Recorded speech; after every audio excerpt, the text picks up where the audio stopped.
हाँ जी, बिस्मिल्लाहिर्रहमानिर्रहीम, अस्सलाम वालेकुम। स्पोर्ट्स साउंड ऑफ की आज की ताज़ा तरीन एपिसोड लेके मैं हूँ आपका होस्ट अली रज़ा। आज भी सामीन मेरे पास आपके लिए क्रिकेट वर्ल्ड से रिलेटेड बहुत सारी अच्छी अच्छी गॉसिप है।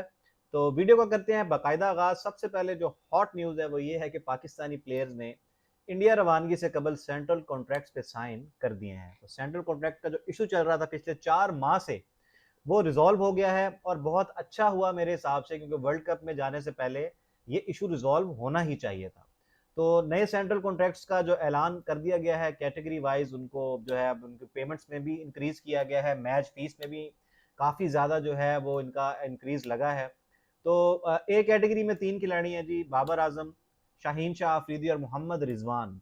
ये पहले 22 लाख रुपए मंथली रिटेनर ले रहे थे पीसीबी से, अब ये कितना लेंगे गैस करें? 4.5 मिलियन, 45 लाख रुपए अब ये हर महीने का जो रिटेनर है वो पीसीबी से सैलरी की मद में लिया करेंगे। भाईजान देखो कितना पैसा है, क्रिकेट जो इंजीनियर बन दे हो, डॉक्टर बन दे हो, इतना पैसा मिलता है। स्पोर्ट्समैन बने और देखें फिर कितना पैसा मिलता है, और स्पेशली क्रिकेट में। पाकिस्तान में स्पोर्ट्स ही एक है भाई, क्रिकेट है।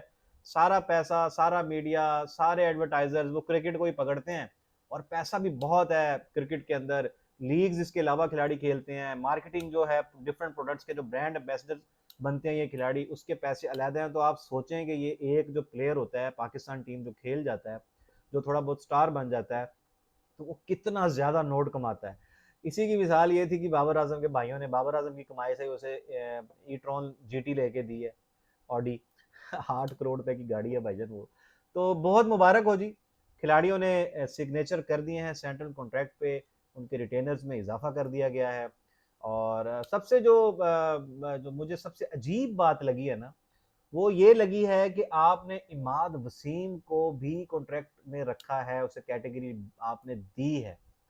ये थोड़ा सा मुझे लगा कि अगर अब आपके प्लान्स में नहीं है तो आप उसे क्यों कॉन्ट्रैक्ट दे रहे हैं। और दूसरा जो सबसे अजीब बात ये लगी कि अबरार अहमद मिस्ट्री स्पिनर, जिसकी बातें वर्ल्ड कप में जाने के लिए हो रही थी, जिसके नाम पे बहुत ज्यादा गौर किया गया, जो ट्रैवलिंग रिजर्व में भी शामिल है लड़का, उसको सेंट्रल कॉन्ट्रैक्ट ही नहीं दिया, उसको किसी कैटेगरी में भी नहीं रखा भाईजान। साइम अयूब तक को जो है वो कॉन्ट्रैक्ट दिया गया है, शाहनवाज धानी को भी कॉन्ट्रैक्ट दिया गया है, राना फहीम अशरफ को भी कॉन्ट्रैक्ट दिया गया, लेकिन किसको नहीं मिला? अबरार अहमद को कॉन्ट्रैक्ट नहीं मिला। नहीं मिला तो अबरार अहमद को नहीं मिला। तो ये मुझे समझ नहीं आई थोड़ी सी कि क्या साइंस लड़ाई है इसके पीछे, के भाईजान जितने इन्ने खिलाड़ी दे रहे सो ते अबरार को भी दे देंगे कॉन्ट्रैक्ट। तो ये थोड़ी सी जो है ना, ये ड्रामेबाजियां, थोड़े से ये जो इस तरह की फनी न्यूज हैं हमारे पीसीबी से रिलेटेड, वो आती रहेंगी, वो कभी ये चवले मारना बंद नहीं करते। ठीक है जी। हाँ, तो हमारी टीम जो है वो इंडिया जो है पहुंचने वाली है कुछ ही टाइम में। अभी जब से मैं वीडियो कर रहा हूँ शायद इस टाइम तक वो लैंड कर चुके होंगे हैदराबाद के अंदर। कल रात 3 बजे जो है वो निकले थे यहाँ से दुबई में। पहले वो गए दुबई में, 9 घंटे का उनका स्टे था, उसके बाद उन्होंने वहां से डायरेक्ट हैदराबाद के लिए जाना था, और पाकिस्तानी वक्त के मुताबिक 7:30 रात के 8 बजे तक उन्होंने हैदराबाद लैंड कर जाना था। लेकिन अभी तक कोई न्यूज़ नहीं आई लैंडिंग की, लेकिन अभी वो इसी मेरी वीडियो करते हुए ही इस टाइम तकरीबन कोई 7:30 पौने 8 हो रहे हैं, तो आधे पौने घंटे में न्यूज़ आ जाएगी कि पाकिस्तानी टीम हैदराबाद लैंड कर गई है। तो पाकिस्तान का स्क्वाड पहुंच चुका है जी। हम बेस्ट ऑफ लक कहते हैं पाकिस्तान के स्क्वाड को। स्क्वाड की जहां तक बात हो रही है तो आपको दो टीमों के और स्क्वाड के बारे में भी बताते चलते हैं। श्रीलंका ने भी अपना फाइनली स्क्वाड अनाउंस कर दिया है, और उनके लिए तो बड़ी अच्छी न्यूज़ है। लहिरू कुमारा वापस आ गए हैं, मधुशंका वापस आ गए हैं। ठीक है, लेकिन जो नहीं आया, जिसकी सबको उम्मीद थी, वो हसारंगा था। हसारंगा और चमीरा जो है वो मिस आउट कर गए इस वर्ल्ड कप को। आखिरी वक्त तक कोशिश की गई कि किसी तरीके से भी हसारंगा, क्योंकि अच्छी पॉजिटिव रिपोर्ट मिल जाए, लेकिन जो उनका पैनल था डॉक्टर्स का, उन्होंने कहा कि नहीं भाई ये नहीं खेल पाएगा और हम इसको बिल्कुल अलाउ नहीं करेंगे कि ये जाए। तो अच्छी न्यूज़ ये है श्रीलंका के लिए कि एक तो शानका ने कप्तानी से इनकार किया था, उसको भी मनाया गया है, और शानका ही कप्तानी करेंगे। और दूसरा जो है उनका मधुशंका, लेफ्ट आर्म पेसर जो है, फास्ट बॉलर, अटैक करता है न्यू बॉल के साथ, वो वापस आ गया, और लहिरू कुमारा भी वापस आ गया, जो उनके दोनों 140 वाले बॉलर हैं। तो श्रीलंका को जो है बहुत ही एडवांटेज होगा इन दोनों बॉलर्स का, और बहुत ज्यादा जो है इनको फायदा होगा इंडिया के अंदर, और उनके दो मेन खिलाड़ी टीम में वापस आ गए हैं। इसी वजह से श्रीलंका जो है वो अभी तक अपने स्क्वाड का अनाउंसमेंट नहीं कर रहा था। अब एक और आपको फनी न्यूज बताऊं, तो बांग्लादेश का स्क्वाड भी अनाउंस हो गया है जी। और बांग्लादेश के स्क्वाड में कौन नहीं है गैस करें? तमीम इकबाल नहीं है। तमीम इकबाल ही नहीं है। 7 जुलाई को बांग्लादेश की प्राइम मिनिस्टर तमीम इकबाल से मिलती हैं कि भाई आप अपनी रिटायरमेंट वापस लें, मेहरबानी करें, ये वर्ल्ड कप आप जरूर खेलें। वो अपनी रिटायरमेंट वापस लेता है।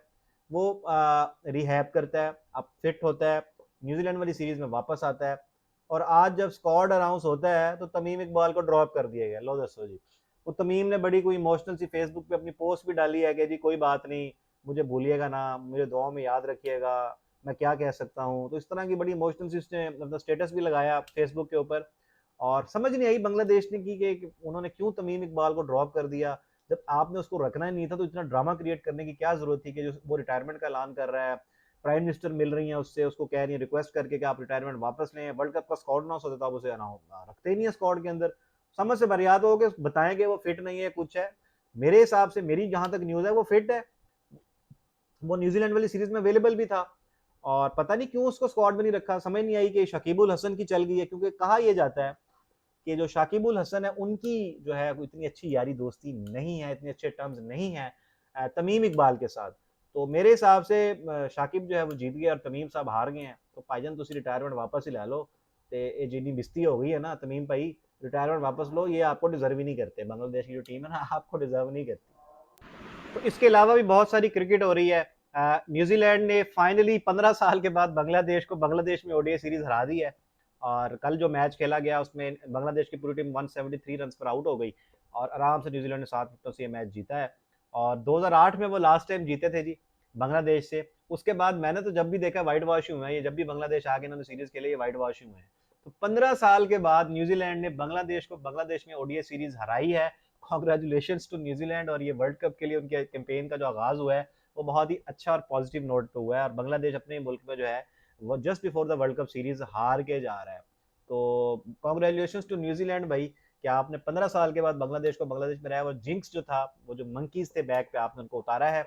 और अब आप वर्ल्ड कप में जाएं, देखते हैं कि आपकी परफॉर्मेंस वर्ल्ड कप में कैसी रहती है। उसके अलावा एशियन गेम्स के अंदर भाईजान आज एक रिकॉर्ड साज T20 इंटरनेशनल मैच हुआ है, कहने को तो इंटरनेशनल मैच है, नेपाल और मंगोलिया का, और इसमें रिकॉर्ड बने हैं कोई भाई। T20 के अंदर 300 प्लस 314 रन मार दिए नेपाल ने मंगोलिया को। अब इसके अंदर हुआ क्या है, हुआ यह है कि जी उनके एक खिलाड़ी ने तेज तरीन T20 इंटरनेशनल की सेंचुरी बना दी है, 34 बॉलों पे 100 बना दिया उस बंदे ने, 34 बॉलों पे 100 बना दिया, 12 छक्के और 8 चौके उसने मारे हैं।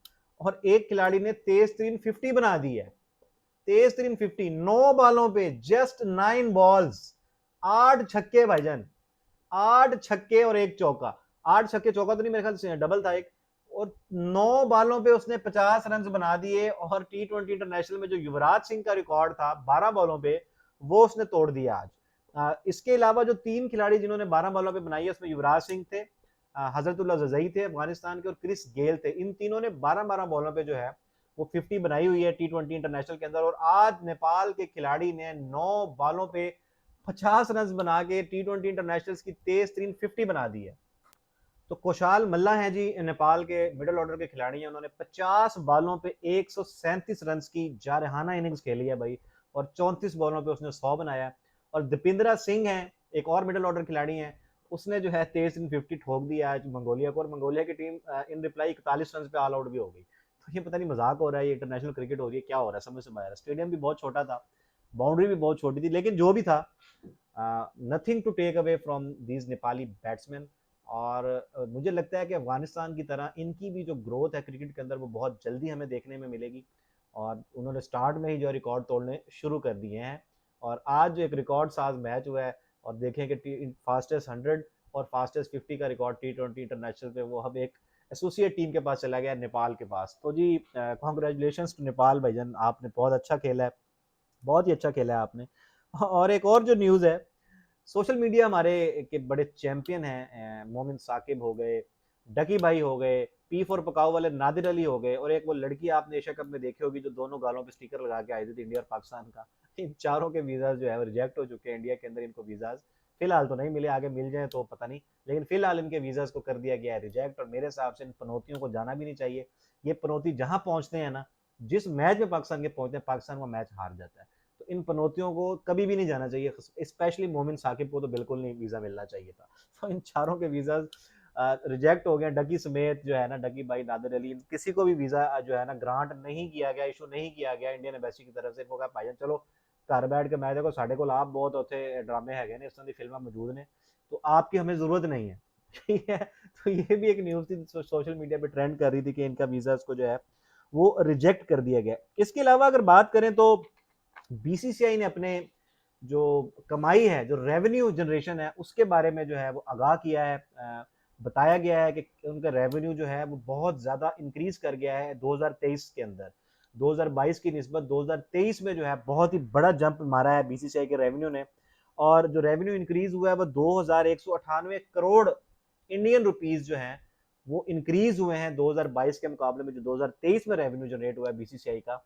अगर 2021-22 के रेवेन्यू की बात की जाए तो वो 4,360 तकरीबन इंडियन करोड़ था। और अगर 2023 की बात की जाए तो वो 6,558 करोड़ बना है। तो 2000 यानी कि 2100 करोड़ का इजाफा हुआ है बीसीसीआई के रेवेन्यू के अंदर। तो आप हिसाब लगाएं कि बीसीसीआई के पास कितना पैसा है। वो चाहे तो खड़े खड़े सारे दुनिया के बोर्ड खरीद ले और फिर भी उनके पास बहुत ज्यादा पैसा मौजूद रहेगा।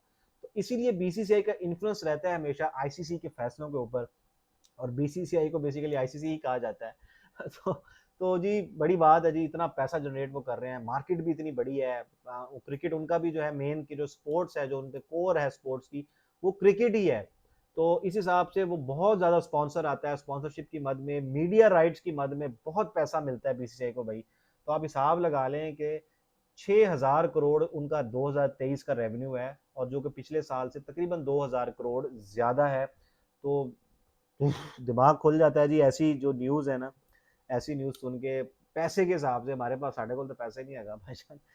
देखिए अब हमारा गरीब बोर्ड है, और उसमें भी हम 3 खिलाड़ियों को 45 लाख रुपए महीना दिया करेंगे, बाबर, शाहीन और रिजवान को। मजे हैं भाई, इनके प्लेयर्स के मजे हैं। इसके अलावा बाबर आजम ने जाने से पहले जो प्रेस कॉन्फ्रेंस की, तो उसके अंदर शुक्र है कि वो कह के जा रहा है कि हम वर्ल्ड कप जीतने जा रहे हैं। अभी तक तो हमें किसी से नहीं सुना था, लेकिन शुक्र है कि हारिस रऊफ ने पहले कहा, और कल बाबर आजम ने भी कहा कि भाई टॉप 4 क्या होता है, हम तो वर्ल्ड कप जीतने जा रहे हैं। हम टॉप 2 की बात करें, हम तो वर्ल्ड कप जीतने जा रहे हैं, हम फाइनल खेलने जा रहे हैं, हम ट्रॉफी उठाने जा रहे हैं। तो इस तरह के कॉन्फिडेंस की हमें जरूरत थी, इस तरह की कुछ बात की हमें जरूरत थी। इंजेक्शन की तरह बूस्ट किया उसने हमारे कॉन्फिडेंस को भी, क्योंकि हमारी टीम का कॉन्फिडेंस जो भी बाबर आजम की प्रेस कॉन्फ्रेंस से यही लगा कि अच्छा है, खिलाड़ी बूस्टअप है। लेकिन बात यह है कि रियलिटी इज समथिंग एल्स। जिस तरह की परफॉर्मेंस हमने एशिया कप में दी है, तो वर्ल्ड कप में कैसे जाते हैं कोई पता नहीं है। कोई ज्यादा मुझे उम्मीद इतनी नहीं है, क्योंकि मैं पहले भी कह चुका हूं कि अगर पाकिस्तान टॉप 4 में भी फिनिश किया तो मैं पूरे नंबर्स बाबर आजम को दे दूंगा। भाई पूरे नंबर तेरे हैं भाई, अगर तू टॉप 4 में या सेमीफाइनल में पाकिस्तान को ले जाता है ना, फुल मार्क्स टू यू बड़ी। तो बाबर आजम की प्रेस कॉन्फ्रेंस हुई, तो उसमें जो है उन्होंने काफी सारी चीजों के बारे में बताया। और जो मेन कोर बात वो यही थी कि उनको अपने खिलाड़ियों पे पूरा कॉन्फिडेंस है। इसलिए वो ज्यादा चेंजेस इसलिए नहीं करते क्योंकि 2019 से ये खिलाड़ी बाबर आजम के साथ खेल रहे हैं। तो बाबर ने कहा कि भाई मैं चेंजेस का कायल नहीं हूँ, मेरा एक ग्रुप बन गया है, मुझे इन खिलाड़ियों पे पूरा भरोसा है, ये मेरे मैच विनर्स हैं। कभी आपसे परफॉर्मेंस होती है, कभी आपसे परफॉर्मेंस नहीं हो पाती, तो इसका ये मतलब नहीं होता कि कोई खिलाड़ी एक दो मैचेस के बाद बहुत अच्छा हो गया, कोई खिलाड़ी एक दो मैचेस में फेल होने के बाद बुरा हो गया। तो उन्होंने कहा कि मैं इस चीज पे बिलीव नहीं करता कि आप बहुत ज्यादा चेंजेस करें, इसलिए मैंने स्टिक किया इन प्लेयर्स के साथ, मैंने स्टैंड लिया, मैंने इनको बैक किया। मीडिया पे जो कुछ आप कहते रहे मुझे कोई फर्क नहीं पड़ता। तो मैं अपने इन्हीं खिलाड़ियों को बैक करूंगा और यही मुझे वर्ल्ड कप जितवा कर देंगे। तो ये कहना था जी बाबर आजम का वर्ल्ड कप से जाने से पहले जो उन्होंने प्रेस कॉन्फ्रेंस की है उसमें। इसके अलावा आपको ये न्यूज देनी थी कि पाकिस्तान के जो दो वार्म अप मैचेस हैं, 29 सितंबर और 3 अक्टूबर को जो वार्म अप मैच पाकिस्तान ने खेलना है। 3 अक्टूबर को पाकिस्तान ने ऑस्ट्रेलिया के साथ खेलना है, और 29 सितंबर को पाकिस्तान ने खेलना है जी न्यूजीलैंड के साथ। तो न्यूजीलैंड वाला जो मैच है वो तो बिहाइंड क्लोज डोर होगा, पब्लिक अलाउ नहीं होगी उसके अंदर। लेकिन जो 3 अक्टूबर वाला मैच है उसमें पब्लिक आएगी, और ये दोनों मैचेस लाइव दिखाए जाएंगे जी स्टार स्पोर्ट्स के ऊपर। ये जो दोनों पाकिस्तान के जो वार्म अप मैचेस हैं ये स्टार स्पोर्ट्स के ऊपर लाइव दिखाए जाएंगे। अभी तक मुझे ये नहीं पता कि 10 स्पोर्ट्स या पीटीवी स्पोर्ट्स या ए स्पोर्ट्स जो पाकिस्तान के स्पोर्ट्स चैनल हैं इनके ऊपर भी ये लाइव दिखाए जाएंगे। लेकिन अभी तक ये न्यूज है कि star sports in warm up matches को भी लाइव टेलीकास्ट करेगा। तो अगर आपको ये नहीं पता था कि वार्म अप मैचेस कहाँ देखने हैं, तो भाईजान स्टार स्पोर्ट्स इज देयर। हो सकता है कि पीटीवी स्पोर्ट्स भी इन वार्म अप मैचेस को लाइव टेलीकास्ट करे। उसके अलावा अभी इंडिया और ऑस्ट्रेलिया का मैच भी चल रहा है राजकोट के अंदर, और राजकोट की फटा विकेट रोड जैसी विकेट पे आज खूब धुलाई की है ऑस्ट्रेलिया ने भी। आज इंडिया भी अभी रन चेस पे है। मैं पहले ऑस्ट्रेलिया की बैटिंग के बारे में आपको बता दूं, ऑस्ट्रेलिया ने आज 352 रन बनाए हैं 50 ओवर्स के अंदर, जिसमें वार्नर ने 34 बॉलों पे 56 बनाए हैं, मिचेल मार्श ने 84 बॉलों पे 96 बनाए हैं, अनलकी रहे 100 नहीं कर पाए। स्टीवन स्मिथ ने भी अपना हाथ खोला है, 61 बॉलों पे 74 रन की इनिंग खेली है, 58 बॉलों पे 72 बनाए हैं लबुशेन ने। तो इस फट्टा विकेट के ऊपर ठीक ठाक धुलाई की है और अभी इंडिया चेस कर रहा है। इंडिया के अभी 224 रन जो है वो हो चुके हैं और उनके 4 खिलाड़ी आउट हो गए 36 ओवर्स के अंदर, जिसमें रोहित शर्मा ने 57 बॉलों पे 81 रन की बड़ी शानदार इनिंग्स, विंटेज रोहित शर्मा वाली उसने इनिंग खेली जिसमें 6 छक्के मारे हैं उसने। इसके अलावा विराट कोहली ने 61 बॉलों पे 56 रन बनाए, 50 बना के आउट हुए हैं। श्रेयस अय्यर अभी बैटिंग कर रहे हैं 39 रन पे। केएल राहुल अभी अभी आउट हुए हैं 26 रन बनाकर, मिचेल स्टार्क ने उन्हें आउट किया है, एज लगा एलेक्स कैरी ने उनको कैच किया है और 16 ओवर्स रह गए हैं और इंडिया को तकरीबन जो है कोई 134 रन बनाने हैं 16 ओवर्स में। और सूर्य कुमार यादव इस टाइम आ चुके हैं पिच के ऊपर सीरियस अयर के साथ और देखते हैं कि इंडिया क्या इस टोटल को चेस कर पाएगा या नहीं, क्या इंडिया ऑस्ट्रेलिया को व्हाइट वॉश करेगा या नहीं, या ऑस्ट्रेलिया अपनी इज्जत बचाने में कामयाब हो जाएगा। तो आज और इस पिच के बारे में आज बड़ी फनी बातें हुई हैं। आप देख लें कि हर्षा भोगले ने कहा कि भाईजान अगर आपने फट्टों और रोड्स और हाईवेज के ऊपर ही खिलाना होता है खिलाड़ियों को तो कम से कम बाउंड्री तो जरा बड़ी कर लिया करें। और रवि शास्त्री ने भी ये कहा है कि राजकोट की जो पिच है ये इंडिया का बेस्ट हाईवे है, बेस्ट हाईवे है। मतलब वो खुद ही ट्रोल कर रहे हैं, मतलब इतनी सीधी पिच भी नहीं होनी चाहिए, थोड़ा बहुत आप बॉलर्स को दें तो सही कि थोड़ी बैट और बॉल की जंग हो कि बैट्समैन ही डोमिनेट कर रहे हैं। उधर से ऑस्ट्रेलिया वालों ने फेंटा लगाया आपके बॉलर्स का और अभी इंडिया वाले भी फेंटा लगा रहे थे लेकिन उनकी 4 विकेटें गिर गई, तो इसलिए मुझे लग रहा है कि शायद ऑस्ट्रेलिया ये मैच जीतने में कामयाब हो जाए। तो सामान्य ग्राम ये थी मेरी आज की वीडियो। उम्मीद करता हूँ कि आपको बहुत सारी न्यूज और बहुत सारी गॉसिप्स जो है वो मिली होंगी और मुझे दीजिए इजाजत। मैं हूँ आपका अली रजा, मेहरबानी फरमाएं इस चैनल को सब्सक्राइब जरूर कीजिएगा और मेरी वीडियो को लाइक और शेयर भी जरूर कीजिएगा। इंशाल्लाह मिलते हैं कल कुछ और हॉट न्यूज के साथ। मुझे दीजिए इजाजत। अल्लाह हाफिज।